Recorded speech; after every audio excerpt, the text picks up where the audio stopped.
In this episode of the Project Management Podcast, you're going to get a free ebook on how to manage smaller and medium-sized projects.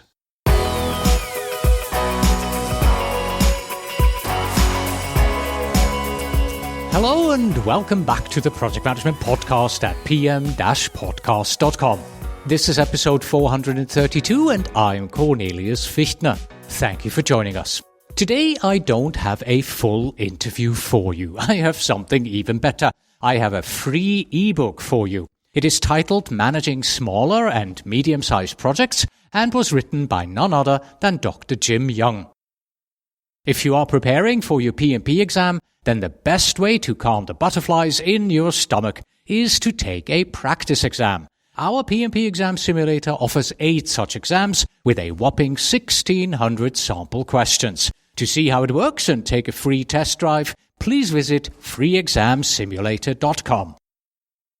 So, as I said, the free ebook you're going to get is Managing Smaller and Medium-Sized Projects by Dr. Jim Young. He asked me to mention that he acknowledges with sincere appreciation the contribution from numerous clients, students, colleagues, friends, and project practitioners. Their sometimes unwitting input has been invaluable. He is particularly indebted to Dr. Russell Radford, a valued friend, fellow author, and former military colleague, for his expert scrutiny of the draft book, and to his wife Esmeralda and their younger daughter Emma for tolerating all this writing silliness. If you use a podcast app to download and listen to our podcast, then the book has very likely already been downloaded by the app for you. It is a PDF document, and you should see it as a separate episode of the PM podcast. If not, then please visit pm-podcast.com, go to episode 432, and click on the download link. And now let's take a look at the book that we have for you. Let me begin with some of the book's highlights in no particular order. It is free and 240 pages long. So it's not just a little ebook. This is a full-featured textbook.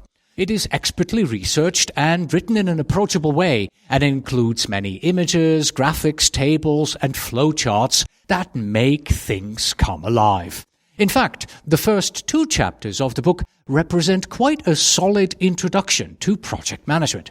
Chapter 1 is called Introductory Stuff, and it introduces us to the notion of what a project actually is and how they are generally performed. Chapter 2 is called Principles, Processes, Terminology, Roles, Responsibilities, Leadership, and Challenges. Yeah, it's a long title and it devotes 18 pages to these 7 topics, and it takes us through them one by one.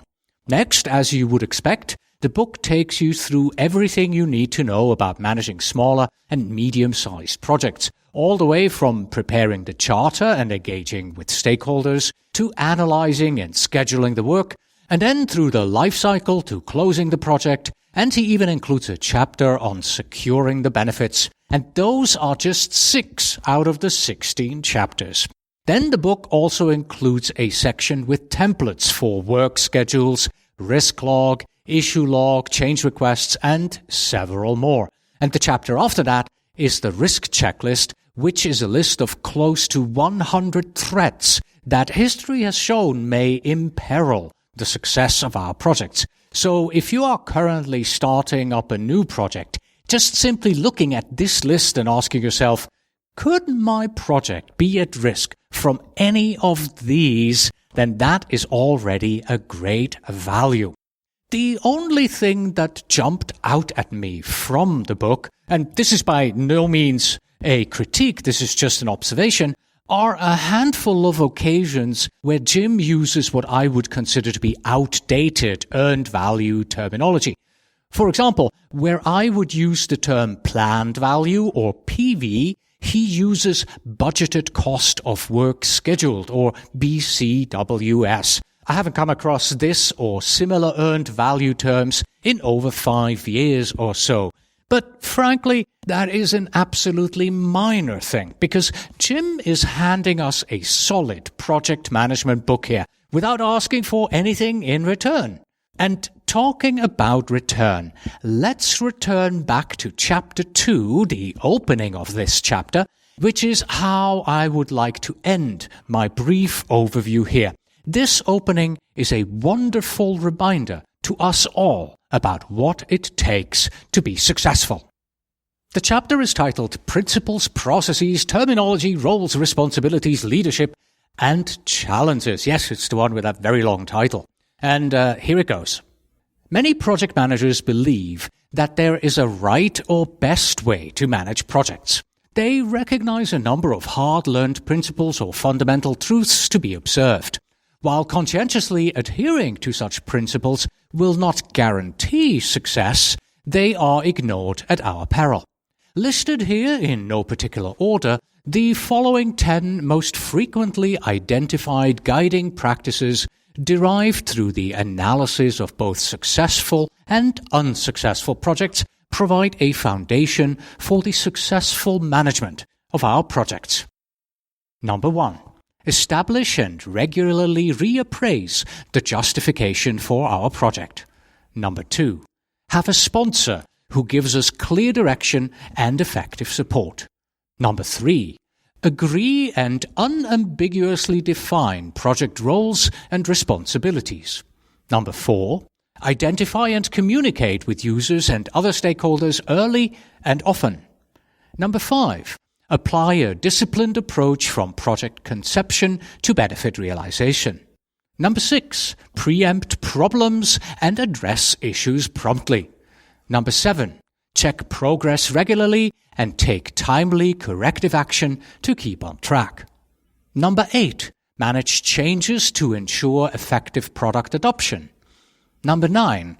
Recognize that project success occurs when business case benefits are realized. And finally, number 10. Capture lessons as the project proceeds and learn from each project. Having mentioned these principles, it wouldn't be right to hold them in obstinate blindness since they are inclined to evolve. For example, it's only in recent years that stakeholder engagement, change management, and benefits realization have been formally recognized as important project management practices. So much for Chapter 2 and for our quick glimpse at the book. So who is the author? Jim Young is a fellow of the New Zealand Institute of Management, PMP, and holds an MBA in International Management and a doctoral degree in Business Administration. Initially educated at Hokitika District High School in New Zealand and Duntroon Military College in Australia, Jim served as a career officer in the New Zealand Army and then managed a commercial transport organization, after which he joined the New Zealand Institute of Management, becoming their principal consultant before establishing his own company, Skill Power Limited, that specializes in project management advice, mentoring, and training. Jim has managed a wide variety of projects, from the design and construction of a multi-fuel pipeline in Wales to the logistics support for the South Pacific Games and South Pacific Forum in Rarotonga. He has written several papers and 3 substantial textbooks on project management and developed a number of project management handbooks for organizations. He is familiar with most project management frameworks and keeps up to date with developments in this emerging profession. Jim has delivered customized project management training for 22 years in over 200 organizations locally and overseas, most of them more than once. He has personally developed and regularly presents a variety of project management training programs tailored to meet specific in-company needs. Well, that's it. Please enjoy your free book and please visit episode 432 at pm-podcast.com and let me know what you think and if you like it. Thank you very much for listening. Please visit pm-podcast.com for show notes, links, transcripts, and PDU information. Our email address is info@pm-podcast.com. And finally, we have this. All project managers face problems on Monday mornings. Good project managers are working on next Monday's problems. Until next time.